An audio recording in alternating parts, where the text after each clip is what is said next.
बिस्मिल्लाहिर्रहमानिर्रहीम। अस्सलाम वालेकुम। कैसे हैं आप सब लोग? उम्मीद करती हूँ कि सब लोग ठीक ठाक होंगे। हमारी सुबह हो गई है।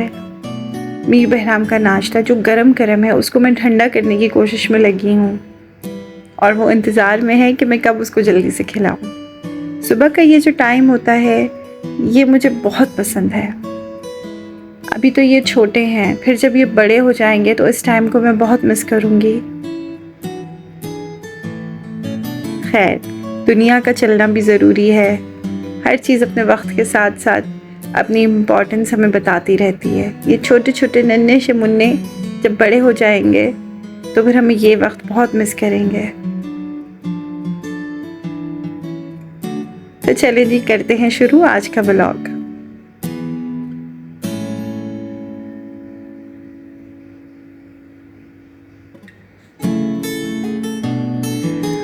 मरियम मिकाइल स्कूल से आ गए हैं। स्कूल से आके जो रात का लेफ़्ट ओवर होता है मैं उनको मोस्टली वही देती हूँ, मगर ये लोग मुझसे अंडा पराठे की ही फरमाइश करते हैं। खाना मैं अक्सर शाम में बनाती हूँ। इनको खाना देकर बहराम भी सो गया। अब मैं फटाफट अपने घर के काम निपटा लूँ। सूखे हुए कपड़े रस्सी से उतार लेती हूँ। मैं रोज़ थोड़ी थोड़ी लॉन्ड्री करती हूँ। दरअसल खारे पानी की वजह से वॉशिंग मशीन यूज़ करना मैं ठीक नहीं समझती। इतनी देर मशीन में कपड़े पड़े रहते हैं, वो खारे पानी में सोख रहते हैं, तो मुझे लगता है वो ख़राब हो जाते हैं। लॉन्ड्री करने के बाद अब है ग्रॉसरी टाइम, क्योंकि हमें अंदर बाहर हर चीज़ खुद ही मैनेज करना होता है। तो फिर ग्रॉसरी जो है मैं हफ्ते में एक ही दफ़ा बाहर जाकर कर लेती हूँ। रोज़ रोज़ बाहर मुझसे नहीं जाया जाता।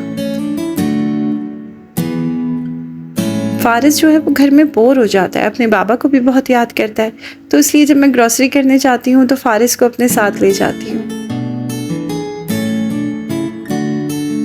सब्जी, दूध, दही ये सब मैं लूँगी। अरे आज तो मंगल है, मंगल बाज़ार लगा हुआ है। मंगल बाज़ार में मैंने फारिस के साथ पहले तो खूब विंडो शॉपिंग की। यहाँ से अक्सर मैं छोटी मोटी चीज़ें ले लेती हूँ, जैसे कप्स, ग्लास। यहाँ बहुत रीज़नेबल प्राइस में मिल जाते हैं।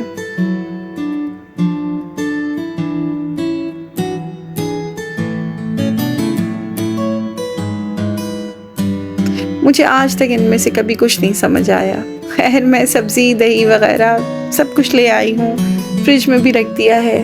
अब इतना मैं थक गई थी ना, अब मुझे कुछ समझ नहीं आ रहा था मैं क्या बनाऊँ। वैसे तो मैंने गोश्त निकाला हुआ था, लेकिन वो मैंने वापस रख दिया।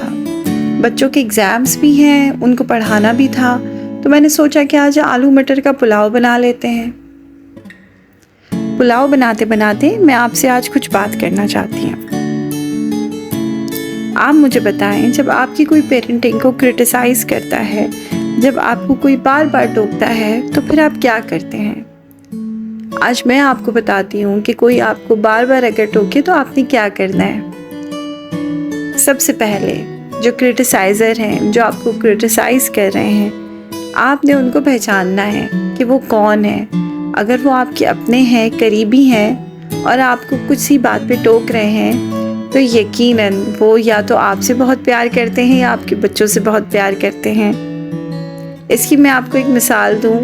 जब मेरी पहली बेटी हुई थी मरियम, तो उसका वेट बहुत कम था, 2.5 kg था मेरे ख़्याल से। अच्छा, ये एक फार्मूला होता है कि बच्चा जिस वेट का पैदा होता है विदिन 6 मंथ उसका डबल वेट होता है। तो जो बच्चे थोड़े हेल्दी पैदा होते हैं तो वो और ज़्यादा हेल्दी हो जाते हैं। तो खैर, मैं पहली दफ़ा माँ बनी थी तो मुझे इतना इन चीज़ों का नहीं पता था। तो मुझे मेरी अम्मी जो मुझसे बहुत प्यार करती हैं, तो वो मुझे अक्सर कहती थी कि तुम्हारी बेटी इतनी कमज़ोर इसलिए क्योंकि तुम कुछ नहीं खाती हो। तो उस चीज़ को पर मैं बहुत डिप्रेस्ड होती थी। मैं सोचती थी मैं अच्छी माँ नहीं हूँ। लेकिन अब मुझे ये बात समझ आती है कि वो मुझे ये बात इसलिए कहती थी ताकि मैं कुछ खाऊँ, मैं अपना ख्याल रखूँ। जैसे मुझे मेरी बेटी की सेहत की फ़िक्र थी, उनको उनकी बेटी की सेहत की फ़िक्र थी। तो आपने जो पहला काम करना है, आपने पहचानना है कि जो आपको क्रिटिसाइज़ कर रहे हैं वो हैं कौन। कहीं वो आपके अपने तो नहीं हैं, कहीं वो आपसे बहुत प्यार तो नहीं करते हैं, कहीं वो आपकी भलाई तो नहीं चाह रहे हैं। तो उनकी बातों को कभी भी आपने नेगेटिव या स्ट्रेस की सूरत में नहीं लेना है। आपने हमेशा उन बातों को पॉजिटिव लेना है। Point 2, decision power. Decision power एक ऐसी चीज़ है जो मैं समझती हूँ कि शादी के बाद से आपका एक बहुत बड़ा हथियार होता है। काफ़ी सालों तक आप जो है अपने फ़ैसले, चाहे वो मर्द हजरात हों या फिर औरतें हों, तो वो अपने फ़ैसले ख़ुद नहीं लेते हैं। लड़कियां जो होती हैं वो अपने पेरेंट्स से पूछती हैं, लड़के जो होते हैं अपने पेरेंट्स से पूछते हैं। मेरे ख़्याल से आज शादी के बाद आपको डिसीजन पावर अपना स्ट्रॉन्ग कर लेना चाहिए। क्या होगा, गलत होगा तो आपको उससे सबक हासिल हो जाएगा, लेकिन डिसीजन पावर आपको अपना स्ट्रॉन्ग करना पड़ेगा, क्योंकि आपको चारों तरफ से 10,000 मशवरे आएंगे, किस पे अमल करना है किस पे नहीं, ये आपने ख़ुद देखना है। Number 3, no sudden reaction. आपने कभी भी किसी क्रिटिसाइज़र को फ़ौरन से रिएक्ट नहीं करना। आप गलत बोल रहे हैं, ऐसा नहीं होता है, या मैंने तो ऐसा किया था, ऐसा नहीं हुआ था। आपने सुकून से, तहम्मुल से उनकी बात सुननी है। कभी कभी ऐसा होता है कि बात शुरू होती है तो इतना समझ नहीं आती, बात ख़त्म होती है तो समझ आती है कि यार ये पॉइंट कोई वैलिड है, या फिर मैं इस बारे में सोचूं। ठीक है, सोचूं, करूं नहीं, क्योंकि करना आपने कब है, जब आपको बिल्कुल तसल्ली हो जाए कि ये मेरे बच्चे के लिए ठीक बात है और मैं इसको करूँगी, तो फिर वो आपको करना चाहिए। नंबर 4, आपने अपने अंदर पॉजिटिव वाइब्स को ख़त्म नहीं होने देना है। आपने ये बिल्कुल भी नहीं सोचना है कि मैं अच्छी माँ नहीं बन सकती हूँ, मैं अच्छा काम नहीं कर सकती हूँ, मेरा बच्चा बहुत पतला है, मेरा बच्चा बहुत मोटा है, मेरा बच्चा बहुत लंबा है, मेरा बच्चा बहुत गोरा है, मेरा काला। आपने ऐसा कुछ भी नहीं सोचना। आपने अपने अंदर पॉजिटिव वाइब्स पैदा करनी है। वो जो बेबी है वो आपका बेबी है, वो चाहे गोरा है या काला है या लंबा है या उसकी हाइट अभी इतनी नहीं है, ये सारी बातें बिल्कुल मैटर नहीं करती। ये चीज़ें वक्त के साथ साथ बदल जाती हैं। आप यकीन माने, बहुत ज़्यादा फेयर कॉम्प्लेक्शन के बच्चे होते हैं जो थोड़े बड़े होते हैं तो बहुत डार्क हो जाते हैं, बहुत डार्क कॉम्प्लेक्शन के होते हैं जो फेयर हो जाते हैं। तो ये चीज़ें सब वक्ती होती हैं। तो इन चीज़ों को लेकर आपने अपने अंदर की पॉजिटिव वाइब्स कभी भी ख़त्म नहीं करनी है। ठीक है। नंबर 5, आपने क्या करना है, आपने अपने आप को उन लोगों के लिए भी बिल्कुल सब्र, तहम्मुल और अच्छे अखलाक वाला रखना है। आप ये बिल्कुल भी नहीं कीजिएगा कि आप किसी से रूड हो जाएं अपने बच्चों को लेकर। आपने बाकियों की फीलिंग्स का भी ख्याल रखना है, अपने बच्चों की भी फीलिंग का ख्याल रखना है, और सबसे ज़्यादा आपने अपने आप का ख्याल रखना है। आप इन चीज़ों को तभी बैलेंस कर सकेंगे जब आप अपने आप को ख्याल रखेंगे।